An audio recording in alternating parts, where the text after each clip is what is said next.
Hey guys, welcome back to my channel. So I wanted to go ahead and just get this out of the way first. I did some acrylic nails.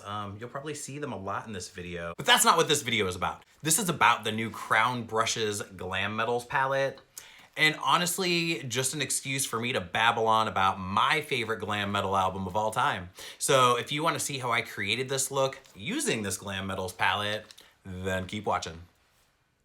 So sorry about my hair. My hair is always totally disgusting on days that I film. Oh well, what are you gonna do? The Crown Brushes Glam Metals palette is what we are working with today. So I am gonna supplement this look today with the Morphe Brushes 9A Always Golden palette, which is an Ulta exclusive, just for some transition and just for a little bit of depth in this look today. Although I might use the black out of the Glam Metals palette. I'm not sure. Anyway, so let's go ahead and get started. But my love of glam metal actually started with Kiss. Kiss was definitely my first love. My earliest childhood memories were, listening to Kiss with my older brother and drawing pictures of Kiss. I've always been a huge fan. My first concert was Kiss. I saw them when I was 5 years old. Being such a huge Kiss fan from such a very young age just kind of cemented down the belief that music should be entertainment. And not only is it about the music, but it's about the look, it's about the packaging, it's about, again, with Kiss, it's like you had the merchandising, you had the toys, you had like the whole thing. In the early 80s, I was really into, Twisted Sister and Motley Crue and Quiet Riot. And then at some point in the mid 80s, there was definitely that shift into like pop metal. So you had Poison and Rat, LA Guns, even though Motley Crue had already been kind of doing it a few years before. For me, Poison's really where that whole glam pop genre really started. And honestly, for me, for the most part, Poison is still really like, what I remember about being, a young kid in the mid to late 80s. You had Def Leppard and you had LA Guns and you had Guns N' Roses and you had a lot of that. But honestly, I was really into Poison. They had a colorful image. Like, they look like women. They look like chicks. And again, I was really drawn to that. And again, it goes back to Kiss had like this big, larger than life image. And, it wasn't just the music. Of course, like, I love the music. And I mean, that kind of sound is what I think that music should sound like. And there definitely wasn't the internet back then. So the way that you learned about new music was from magazines.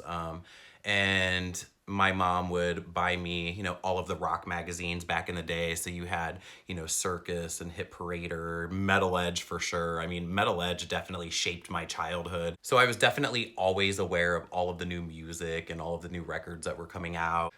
At some point in 89, mid to late 89, my mom had got me a Metal Edge magazine. It's crazy how vivid those memories still can be, even though they happened like, almost 30 years ago, and you were like a little kid at the time.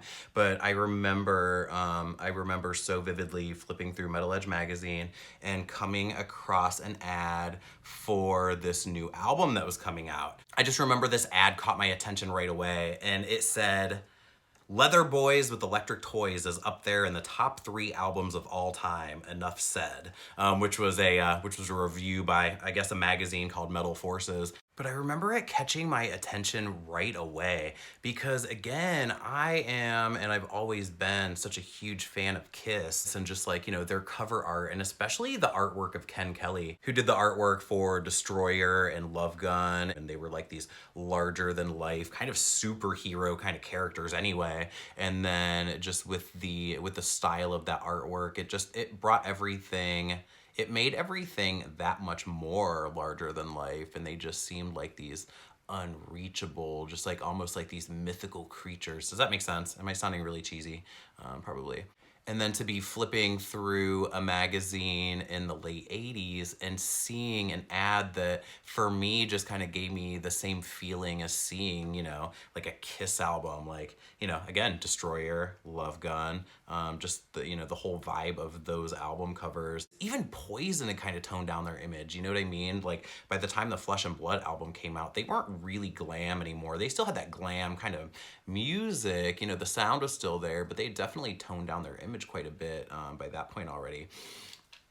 And then Pretty Boy Floyd comes out, and they were like so glam and like so big and so over the top, and they just look like this huge band. You've got Vinny Chaz, who looks like Kelly Bundy. You've got Christy Majors, who's like bent over with a rape whistle in his mouth. I mean, like in the side ponytail, like they were so glam in a world where this was pretty much done and over with. And I mean, a lot of those bands were still super popular. I mean, like, you know, you had like Firehouse and Slaughter that came out like a year or two after Leather Boys with Electric Toys came out. And those albums did great, but this one just kinda never really took off, which I'm still really sad about. I never came across it in like a Kmart or a Gold Circle or like any of those stores that we used to shop at and buy your music. I mean, I think there were record stores at the time, but I don't know that there were any like nearby. So, but again, it was an album that I actually didn't even get my hands on for a few years afterward until I picked it up at a used record store in the mid-90s. But it just stuck with me and I never forgot about it. And I always had that image in my mind. And I always remembered that line from that review about it being in the top 3 albums of all time. And again, I knew that it was gonna be like my favorite album once I got my hands on it. And as it turns out, here we are, like, you know, almost 30 years later, and I am still not sick of that album. So by the time that I finally got my hands on a copy of it, it was maybe around like 94 or 95. And I came across a copy on cassette at a used record store. And I kind of forget what it was like listening to it for the very first time, because every single time I listen to that album, it's like listening to it for the very first time. Like the intro to the title track with like, you know, like the thunder and like the girl screaming, and you just know it's gonna be like the greatest thing that you're ever gonna hear in your life. It is. I know that sounds dramatic, but that's exactly how I feel about it. The title track, Leather Boys with Electric Toys, it's almost not even a good representation of what the rest of that album is, because that song, I mean, it's super catchy, it's super poppy, but at the same time, that song almost has a little bit more of a metal kind of sound to it, where the rest of that album, I mean, it is sleaze, cheese, pop metal. This is one of those albums that it's like all anthems, and it's like all killer, no filler. I feel like their overall message and the overall appeal for me was, you know, again, like their songs are about being young, having fun. And the songs are all a very like fast, upbeat tempo, which for me is great because I'm not a fan of slow music at all. I mean, you had like Wild Angels, which is, you know, like a slower song, and that's fine. That one definitely had a slower tempo, but they'd have the 80s metal band Power Ballad. They all had to have those songs.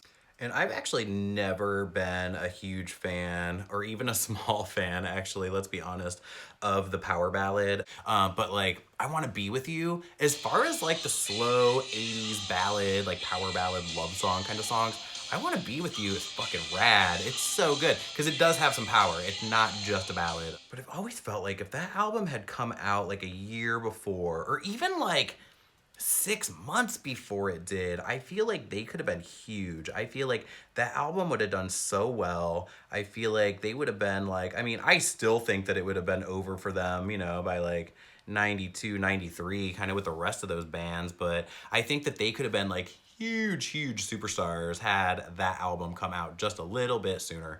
I feel like, honestly feel like timing was just completely off. That kind of thing was on its way out. And, you know, again, when you have a band like, you know, Poison, who's kind of dropped their kind of like, you know, colorful, glammy image, and, you know, it's not really being seen that much. And then for a band like Pretty Boy Floyd to come out, and they've got, you know, like crimped hair and side ponytails and, you know, red lipstick. And even though their songs were better than anybody else's, and you know, even though that album was better than any of those other albums, It is. It just is. I'm sorry. And if you're an 80s metal fan, and if you disagree with the fact that Pretty Boy Floyd's Leather Boys with Electric Toys is the greatest album of that entire genre, then you're fucking wrong. You're wrong. You're wrong.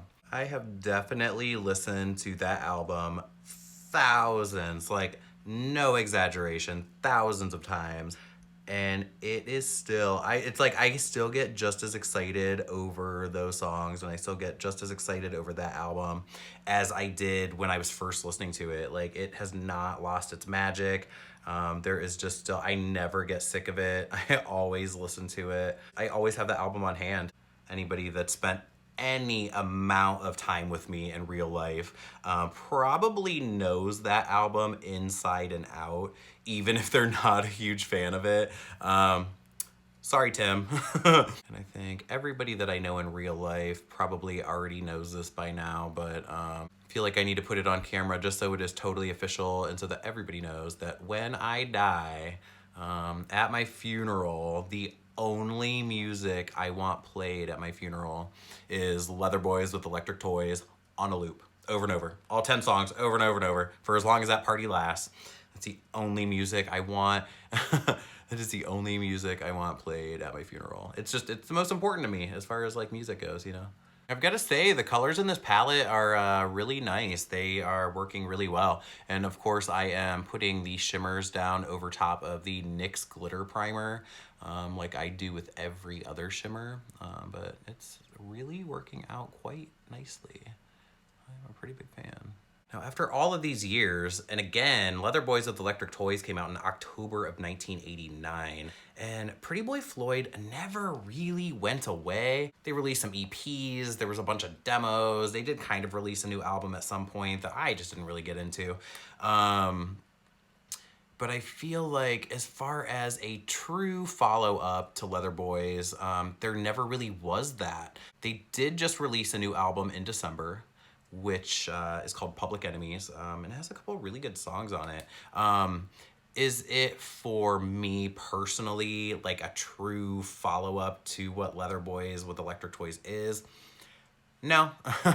and I think for me, it's one of those things where, like, that album was just so perfect that I don't think that that kind of magic could ever be recaptured.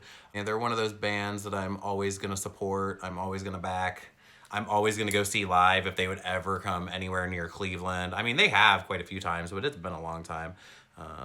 So why don't you let me know down below, what is your favorite album of all time? I mean, everybody has one. If you were stranded on a deserted island, what is the one album that you absolutely could not live without?